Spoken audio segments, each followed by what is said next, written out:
उसकी बंदिश का तरीका यह है कि सूरह तारीख की आखिरी आयत, जो आखिरी 3 आयतें हैं ना, फमाहिलुल काफिरीना अमहिलहुम रुवैदा, इसकी ज़कात अदा की जाए। पहले जो भी बंदिश की कील बनाना चाहे वो पहले इसकी ज़कात अदा करे। और कहते हैं कि 3 दिन में 66,000 मरतबा इसकी ज़कात अदा की जाए। यानी कि बाप परहेज करके जमाली जमाली करके रोज़ा रखे और 22,000 मरतबा रोज़ पढ़े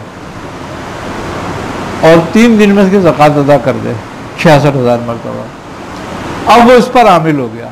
अब ऐसे घर जिसमें खबीस, आसरात, जिन्नात या हमजाद वगैरह घुस जाएं और वो किसी तरह न निकलते हों, तो उसके लिए काला दाना, हरमल, काला दाना, काली मिर्च, लौंग और लहसुन का पानी उसमें मिक्स करो और उसमें फिर लोबान मिला दो और उस पर ये इस्म 1000 बार पढ़ के दम करा जाए। यही आयतें 1000 बार पढ़ के दम की जाए और फिर उसके 7 हिस्से करने हैं और उस घर में हम उसके 7 दिन धोनी दिलवा दें। जब 6 दिन हो जाए धोनी देते हुए तो 7वें दिन कीले तैयार करें और कील जो हो वो ये आम कील ना हो, भट्टी की कुटी हुई कील हो। हाँ, अच्छा, कील 1 इंच, 3 इंच, 5 इंच ताक उसमें हो, ठीक है ना, है ताक इंच में हो, चाहे वो 1 इंच की क्यों ना हो। अब उस कील को ले लो और थोड़ा पानी लेके ना उसमें नमक डाल दो, उसको चूल्हे पर रखो। जब वो पानी पक जाए, नमक हल हो जाए, तो फिर उस पानी पे जब वो पक रहा हो तो इस इस्म को 300 मरतबा पढ़ के इस आयतों को दम कर दो पानी, पकते हुए पानी पे, और उसको उतार लो और कीलों को गर्म करो और उस पानी में भुजा दो, साग भुजाओ दे दो। चूल्हे पर गर्म करके पानी में भुजाएं, कीलों को गर्म करो, उस पानी में भुजाते जाओ। जब वो पानी भुज जाए, कीले भुज जाए, 7 दफ़ा हो जाए अमल ये, फिर उन कीलों पर 25-25 बार ये आयत पढ़ के दम करके अब चले जाओ उस घर पे, या उस घर में करो अमल, मर्जी है तुम्हारी वो। अब जब 7वें दिन धोनी का हो जाए ना, तो वो पानी जो बचा है उस पानी को लेकर ना घर के कोनों से छिड़कना शुरू कर दो और घर के ऐसे कोने से निकलो कि जैसे कि अब ये दरवाज़ा है हमारा, तो हमने इस कोने से छिड़कते उसको उस कोने से छिड़कते हुए यहाँ पर आए और इस कोने से लेकर दरवाजे तक आ जाए, ताकि कोई चीज़ जैसे हम निकाल रहे हैं बाहर, ऐसे करते हुए बंद कर दें। अब कीले ठोकना शुरू कर दें हम सारे कोनों में, एक कील छोड़ दें आखिरी कोने की, वो ना लगाए। हाँ, एक कील जो हमने जिससे दरवाजा बंद करना है ना कोने का आखिरी का, वो कील ना लगाएं, बाकी सारी कीलें लगा दो। वो एक रात के लिए छोड़ दें दरवाज़ा, दूसरे दिन उसकी कील लगा दो। जिंदगी में कभी ना जादू होगा, ना टोना होगा, ना जिन आएगा, ना भूत आएगा, ना खबीस आएगा, और कोई बद असरात वाला खबीस वाला जिसमें जिन भूत खबीस होगा वो अंदर आएगा तो खबीस बाहर खड़ा हो जाएगा, वो अंदर आ जाएगा। जब हो जाएगा फिर भले पकड़ लो वो मारो। ये 4 किले तो 4 कोने में लग गए, 5 किले आपने फरमाई ना, एक दरवाजे में लगेगी, एक दरवाजे पे लगेगी। कोने की कील छोड़नी है, दरवाजे की छोड़नी, दरवाजे की।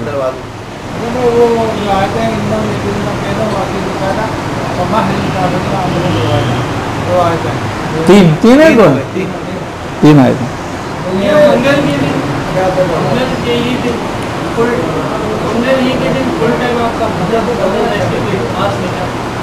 नहीं, कोई खास वजह नहीं है। वो मैं मार्केट जाता हूँ सौदा लेने के लिए, तो मंगल के दिन ज़रा ज़्यादा शोश कम होता है थोड़ा सा, तो इसलिए है 66,000 3 दिन में हो जाता है, आराम से हो जाता है।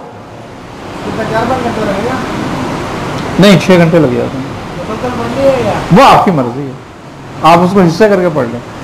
5 की कील जो लगानी है दूसरे दिन, वो अंदर की कमरे के अंदर वाले दरवाजे पे लगानी है, बाहर की साइड लगानी अंदर से। अंदर। लेकिन इससे ज़्यादा पुख्ता अमल दूसरा मैंने नहीं देखा होते हुए कोई भी। उस जिस घर की मैं बता रहा हूँ, उस घर में आज तक भी वो बात पैदा नहीं हुई। आज तकरीबन मेरे ख्याल 20 हैदराबाद कितने साल गुजर गए, 82 से 83 से लगा लो, आज कितने साल हुए हैं? 34 साल 33 आज तक नहीं हुआ। फिर ना जादू हुआ, ना टोना हुआ, ना कोई असरात आए। तो आप देना अपने घर में भी कर सकता है आदमी। ये सवाल पैदा होता है ऐसे जहन है मुरीदों के, तो अमूमन हो जाता है पैदा। पीर को अल्लाह रब्बुल आलमीन जैसे आप जैसे कामिल हस्ती हो, तो अल्लाह ताला ने इख्तियार भी दिया है, सब कुछ है, आपकी नज़र इनायत से बहुत कुछ हो जाता है हमारा, तो अल्हम्दुलिल्लाह। तो ये फिर सारा जो प्रोसेस होता है, इसकी क्या वजह होती है करने की? अब आप ये कील भी पढ़ के लगाएं और ये भी करें, इसकी तो आपके लिए हाजत नहीं है। एक देखो सवाल आता है, वही कानून है जो मूसा को हाजित नहीं थी। उनके लिए क्या हाजत होती देखो मैं बताता हूँ, सूरह बकरा का वाक़या है ना, गाय काटने का, है? किसके लिए? सर बनी इस्राइल वाला वाक़या है। जो कत्ल हो गया था और कातिल का पता करना था, गोश्त मारने का था, है ना? जी है, वो क्या जरूरत थी? थोड़े तफसील पर वो एक कानून है बस। ये दिखाना था कि कुछ चीज़ों में कुछ कानून होते हैं, कुछ दुआओं के पाबंद होते हैं। कुछ हाँ तरीक़ेकार होते हैं। वो एक हजरात का एक तरीक़ा था जो कुरान ने बयान किया। ये पूछना चाह रहा हूँ, तरीक़े हैं, कुछ बुजुर्गों ने वजह की हैं, इनको फॉलो करना लाजमी है। वो करना हो पड़ता है। असल पता है क्या है, जो साहिब दावत होते हैं, अब वो कोई काम करना चाहते हैं तो रूहानियत उनको गाइड करती है कि ऐसे कर लो। सही तो उनकी अपनी मर्जी के नहीं होते वो, सही, जो रूहानियत रूहानियत गाइड करती है। अच्छा, जब वो काम करते हैं तो वो उसका 100% फ़ायदा होता है। फिर उस काम की जिसको इजाज़त देते हैं कि तुम करो तो उसको फ़ायदा होता है। इसी तरीके से है ये। अच्छा, ये आयतें जो भी आदमी अमलियात में कदम रखे, हम मियां साहब फरमाते थे कि वो इस आयतों का आमिल ज़रूर होना चाहिए उसको। वो कहते थे इस आयत के आगे हर किस्म का जिन्नात, हर किस्म का शैतान और हर किस्म का सिफली इल्म बेबस है।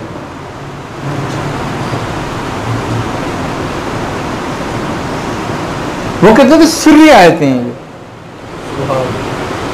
खलवत तो नहीं है इसमें, खिलत नहीं है। ये साहिब इजाज़त कर सकते हैं या इजाज़त करना चाहे तो कोई इजाज़त लेनी चाहिए ज़रूर।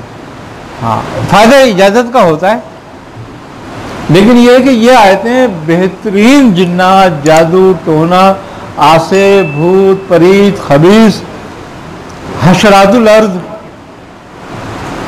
सबके लिए बेहतरीन है ये तमाम मूजियों को बांध देती है।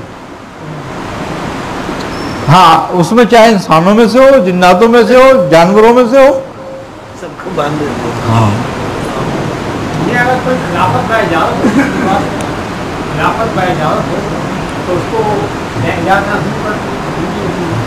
देखें, खिलाफत बाइजाज़त एक अलग मैटर है ये। अब अगर उनके सिलसिले में इसकी इजाज़त है तो फिर उसको इजाज़त लेने की ज़रूरत नहीं है, वो उसी इजाज़त पे पढ़ सकता है। लेकिन अगर उनके सिलसिले में उसकी इजाज़त नहीं है तो फिर ज़रूर ले। अब ख्वाजा मोइनुद्दीन चिश्ती रहमतुल्लाह अलैह कितने बड़े खलीफा थे और उनके पीर कैसे थे?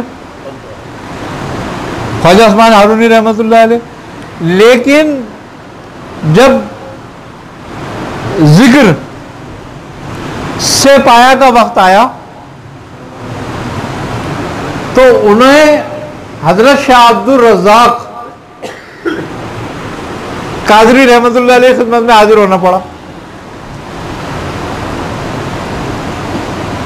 क्यों? ये तरीका हजरत गौस पाक का है।